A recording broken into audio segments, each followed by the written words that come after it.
I still remember the exact moment it all started to unravel. We were sitting on her balcony, the city lights of downtown flickering beneath us like 1,000 tiny questions I didn't want to answer. She looked at me, calm but with this undercurrent of something I couldn't quite name, something sharper than annoyance. If you don't trust me hanging out with my male friends, maybe we shouldn't be together, she said. Her voice was soft, but every word landed like a hammer. I froze. Not because I didn't trust her. On the contrary, I never had a reason not to, but because I suddenly saw the weight behind her words. You're right, I said, and I meant it, but not in the way she expected. I wasn't conceding to jealousy or fear. I was conceding to clarity. For weeks, things had been tense. Little things. Her checking her phone when I walked past, flinching at texts from certain names, and the way she always asked where I was going or who I was meeting. And I had brushed it off, told myself I was overthinking it. But that night, sitting there under the glow of the city lights, I realized the pattern. It wasn't about the male friends. It wasn't about me. It was about trust, or the lack of it. And it was exhausting. I kept silent for a moment, letting her words hang in the air. I wanted to see her reaction before I said anything else. Her expression was unreadable. She was waiting for an argument, for some fight, for me to deny her accusation. But I didn't. You're right, I repeated, this time slower, heavier. Her eyes widened slightly, a mixture of shock and relief. Relief that I was admitting some fault? Or just that the conversation had ended without the chaos she expected? I couldn't tell. That's when I decided. The job transfer I'd been refusing, the one she'd been pushing me to accept for months, I applied for it that night. Singapore. It wasn't just a job, it was a ticket out of a situation that had become suffocating. I spent hours filling out forms, writing emails, and rehearsing what I'd say when the call came through. Part of me felt guilty. Part of me felt liberated. The next day I received the confirmation. My transfer was approved. My stomach twisted with excitement and fear. I couldn't wait to see her face when I told her. I texted her casually, trying to keep it light. Guess what? Big news. Her reply came almost instantly. What? I paused for a moment, thinking about how much to reveal. I could sugarcoat it. I could make it sound like I was just doing it for work. But no, I wanted honesty. I'm moving to Singapore, I wrote. There was a long pause. I watched the three dots appear, the typing indicator blinking, then disappearing. She called almost immediately. You... What? She said, voice tight. You're... leaving? Yes, I said simply. No hesitation, no excuses. I'm taking the transfer. I'll be moving next week. The silence that followed was heavy, almost suffocating. Then a familiar edge crept into her tone. But why? I thought you didn't want to go there. I changed my mind, I said. I realized some things. I need space and clarity. You're doing this because of me, she accused, and for the first time I let myself smile slightly. No, I said firmly. I'm doing this for me. But your words last night, they made me realize something. We can't do this if trust is broken, and I need to find my own clarity. If that means leaving, then so be it. Her voice broke. I could hear it, that edge of desperation that suddenly made the conversation real. But I didn't apologize. I didn't negotiate. I hung up, leaving her with the weight of her own words. I spent the next few days quietly preparing. Friends asked why I was so distant, so secretive. I told them it was work, that I had a big move coming. Only a few knew the real reason, and they understood. The night before my flight, I sat in my apartment, staring at the packed suitcase, feeling the gravity of what was about to happen. Would she beg me to stay? Would she finally see what her lack of trust had done? I didn't know, and part of me didn't care. I was ready. I was resolute. I booked a cab to the airport, kept my phone on silent, and walked out the door. My heart pounded, adrenaline and fear mingling into a strange cocktail of liberation. As the city disappeared behind me in the rearview mirror, I realized how surreal it all felt. I wasn't running from her. I was moving toward myself, toward a decision I had made firmly, without compromise. By the time I reached the airport, everything had settled into a calm, eerie clarity. I checked in, went through security, and sat near the gate, my bag beside me, my mind replaying the conversation on the balcony. She had asked for trust. I had given her something else entirely.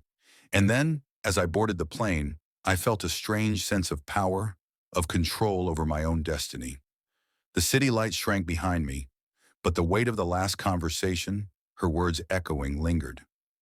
I had chosen, and there was no turning back. The plane took off just as the sun was beginning to rise, painting the clouds in shades of gold and pink.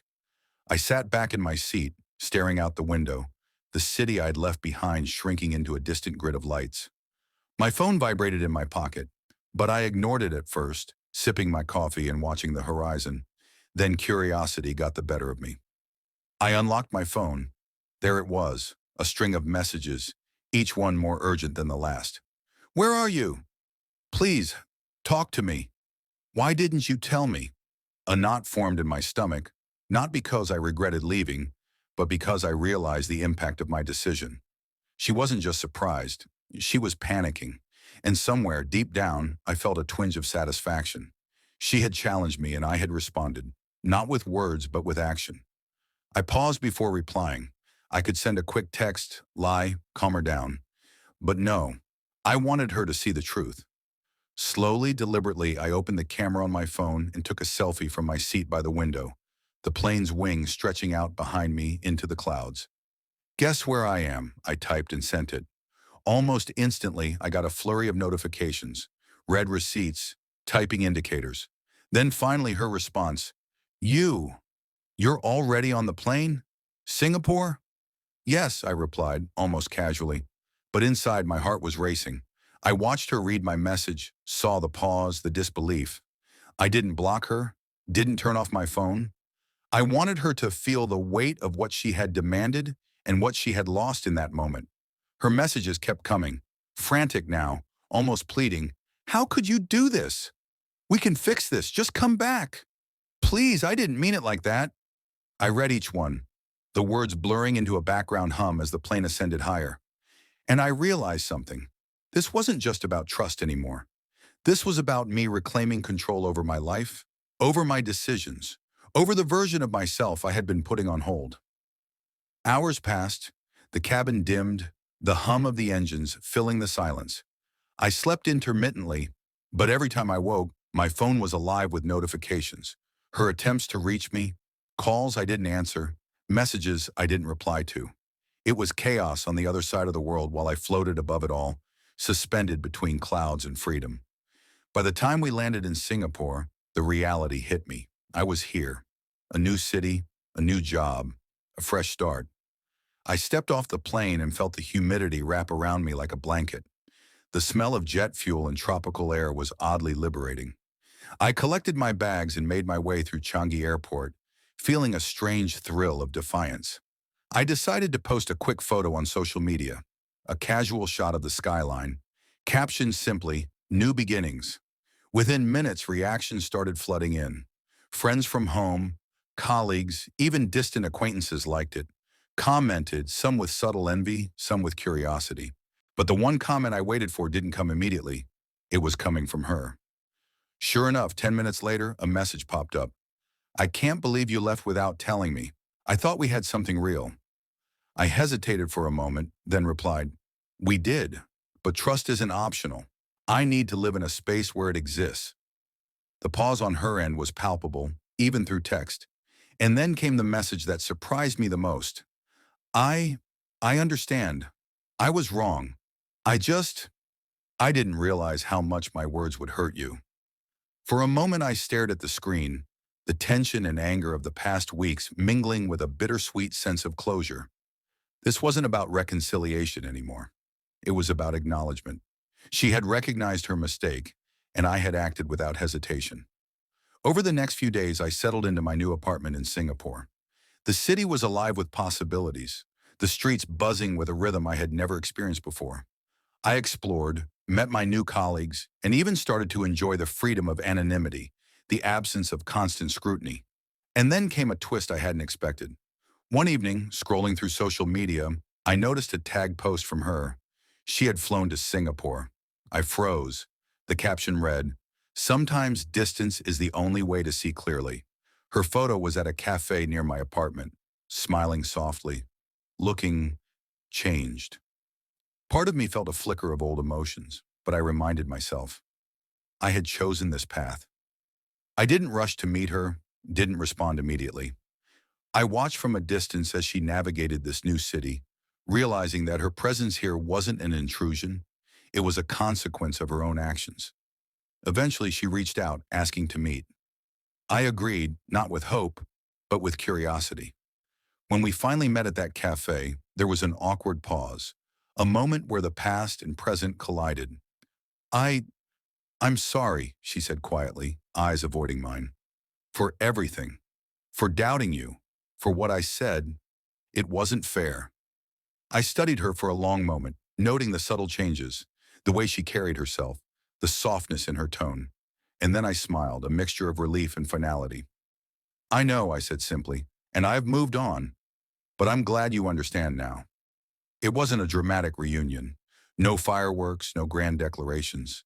It was quiet, real, and strangely cinematic in its closure. I felt a weight lift, a chapter end. She nodded, understanding that this was the resolution we both needed. Not reconciliation, but acceptance. In the following weeks, life in Singapore unfolded like a movie in slow motion. I found a rhythm, built routines, made friends, and explored the city.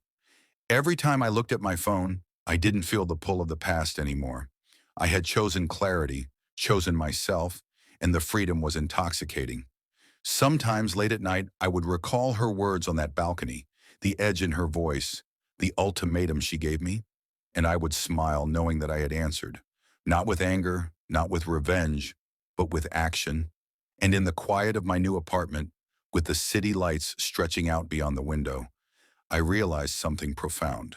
Trust isn't given, it's earned, and I had finally earned my own.